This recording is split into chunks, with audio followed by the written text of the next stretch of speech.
Hello అండి. ఎలా ఉన్నారు? అందరూ బాగున్నారు. ఈరోజు మా పిల్లలు లంచ్ బాక్స్ ప్రిపేర్ చేసుకుంటూ కొన్ని స్కూల్ విషయాలైతే మాట్లాడుకుందామండి. కొంచెం మంది స్టాఫ్ ఎలా ఉంటున్నారంటేనండి, అసలు పిల్లల్ని దారుణంగా కొడుతున్నారు. తగిలి తప్పి చూడట్లేదు.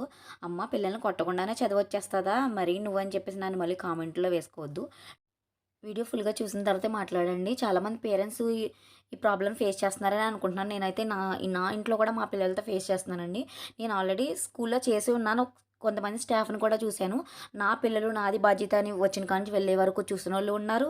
రెక్లెస్‌గా చూసినోళ్ళు కూడా ఉన్నారు. పేరెంట్స్ కంప్లెయింట్ ఇస్తే వాళ్ళని టార్చర్ చేయడం అలా చూసినోళ్ళు కూడా ఉన్నారు. అలా నేను నా చిన్న బాబు విషయంలో అయితే నేను పడుతున్నాను.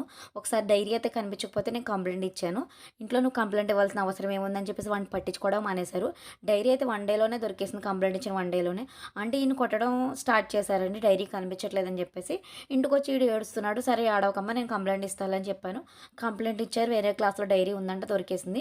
దొరికేసిన తర్వాత ఆ మేడం ఇంకా వీడిని ఏంటంటే బుక్స్ విసురుగా లాక్కోవడం, ఒకవేళ తీసుకున్న బెంచ్ మీద పడేయడం, వీడి వర్క్ షీట్ చూడకపోవడం అలా చేశారంటే ఈడు ఇంటికొచ్చి అమ్మ నువ్వు ఎప్పుడు కంప్లెయింట్ ఇవ్వకు మేడం నన్ను అసలు పట్టించుకోవట్లేదు.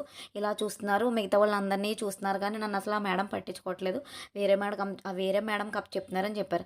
అదేంటమ్మా అలా చూడటం ఏంటని చెప్పేసి నేను అనుకున్నాను. సరే ఇంక కంప్లెయింట్ ఇవ్వకూడదు బాబా. ఈయన పట్టించుకోవట్లేదేమో అని నాకు భయమేసింది. అది మళ్ళీ తర్వాత నుంచి ఏం చేస్తున్నాడంటే వాడు, మేడం కొట్టినా చెప్పట్లేదండి నాతోటి. భయపడుతున్నాడసల. ఒకసారి బాగా వాడికి పెయిన్ వచ్చేసింది. ఒక 2 రోజులు చెవి నొప్పి నొప్పని ఏడ్చేశాడు. ఏమైంది పిల్లోడికి సడెన్‌గా చెవి నొప్పి ఏంటి అనుకున్నా. థర్డ్ డే రోజు లేదు అమ్మ రాత్రి లేదా నీకు నొప్పి బానే ఉందా అంటే, రాత్రా మేడము అంట ఆపేసాడు. ఏ అమ్మ అంటే, మళ్ళీ చెప్పకమ్మ నువ్వు మేడంతో చెప్పనంటే చెప్తాను. చెప్పమ్మ నేను మేడంతో చెప్పను అని చెప్తే, మేడం అమ్మ చెవి పట్టుకుని ముందుకి వెనక్కి ముందుకి వెనక్కి గట్టిగా తిప్పుతూ లాగేస్తున్నారు. నాకు చెవంతా లాగేస్తుంది బాగా. పైగా గోపు మీద కొడుతున్నారు. కళ్ళు నరాల దగ్గర లాగుతున్నాయి. తల మీద గుప్పిళ్ళు బిగించి కొడుతున్నారు. నాకు చాలా నొప్పిగా ఉంటుందమ్మా. బాగా గట్టిగా కొడుతున్నారు. మళ్ళీ నువ్వు స్కూల్‌లో కంప్లెయింట్ ఇవ్వద్దమ్మా అని చెప్పాడండి. నాకు నిజంగా ఏడుపొచ్చింది. అసలు పిల్లల్ని టీచర్స్ నమ్మే కదండీ మేము మార్నింగ్ నుంచి సాయంత్రం దాకా స్కూల్‌కి పంపిస్తున్నాం. అలాంటిది మీరు అలా కొడితే ఎలాగండి? కొట్టొద్దని నేను అననండి. ఫీడ్‌బ్యాక్ అడిగిన ప్రతిసారి కూడా బెదిరించండి, కొట్టండి అని నేనే చెప్తా. కానీ అలా తగిలి తప్పీకుండా కొడితే ఎలాగండి పిల్లల్ని? ఇంకా వాళ్ళ ఇంట్లో చెప్పడానికి కూడా భయపడుతున్నారు. చదువు విషయంలో భయపడాలి గానీ ఇలాగా అయ్యో! టీచర్ నన్ను సాధిస్తుందే చెప్తుంటే మళ్ళీ పేరెంట్స్‌తో అని చెప్పేసి అలా భయపడితే ఎలాగండి?